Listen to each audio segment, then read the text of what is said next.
One day so many meetings అన్నట్టుగా సాగింది చంద్రబాబు ఢిల్లీ పర్యటన. ప్రధానితో పాటు 5 కేంద్ర మంత్రులతో వరుసగా భేటీలు జరిపిన ఏపీ సీఎం రాష్ట్రానికి రావాల్సిన నిధులు, పోలవరం పనులు, అమరావతి నిర్మాణాలపై చర్చలు జరిపారు. అలాగే భవిష్యత్ కార్యాచరణపై ఎన్డీఏ మీటింగ్లో కీలక అంశాలు చర్చించారు.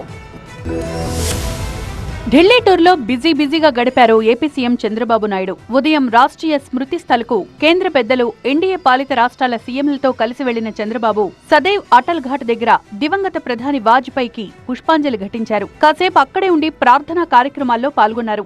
మధ్యాహ్నం బీజేపీ జాతీయ అధ్యక్షుడు జేపీ నడ్డా నివాసంలో జరిగిన ఎన్డీఏ నేతలు, రాష్ట్రాల ముఖ్యమంత్రుల సమావేశంలో చంద్రబాబు పాల్గొన్నారు. అంబేద్కర్ పై అమిత్ షా చేసిన వ్యాఖ్యలను కాంగ్రెస్ నేతలు వక్రీకరించి ప్రచారం చేస్తున్నారని, దీనిపై ఎన్డీఏ పక్షాలు ఎదురుదాడి చేయాలని బీజేపీ కోరుతోంది. దీనిపై వ్యూహాన్ని రచించేందుకు ఈ సమావేశంలో చర్చించినట్లు తెలుస్తోంది. అలాగే జమిలీ ఎన్నికల బిల్లు, ఎన్నికల సంఘం తీసుకొచ్చిన నూతన సంస్కరణలపై కూడా చర్చించినట్లు సమాచారం. జనవరి 8వ తేదీన జమిలీ ఎన్నికలపై జాయింట్ పార్లమెంటరీ కమిటీ తొలి సమావేశం జరగనుంది. ఈ సమావేశంలో అనుసరించాల్సిన వ్యూహంపై కూడా ఎన్డీఏ మిత్రపక్షాలు డిస్కస్ చేసినట్లు తెలుస్తోంది. ఎన్డీఏ సమావేశం అనంతరం కేంద్ర ఉక్కు మంత్రి హెచ్డి కుమారస్వామితో భేటీ అయ్యారు చంద్రబాబు. ఈ భేటీలో వైజాగ్ స్టీల్ ప్లాంట్ ని ప్రైవేటీకరించకుండా ఏం చేయాలి, సెయిల్లో విలీనం చేయాలా, ఇంకేదైనా మార్గం ఉందా అనే అంశంపై చర్చించినట్లు సమాచారం. కుమారస్వామితో భేటీ అనంతరం రైల్వే మంత్రి అశ్విని వైష్ణవ్ తో భేటీ అయ్యారు. పెండింగ్ ప్రాజెక్టులపైన చర్చించారు. అలాగే ఇటీవల ఏపీ రాజధాని కోసం మంజూరైన రైలు మార్గం పనులను వీలైనంత తొందరగా ప్రారంభించేలా చర్యలు తీసుకోవాలని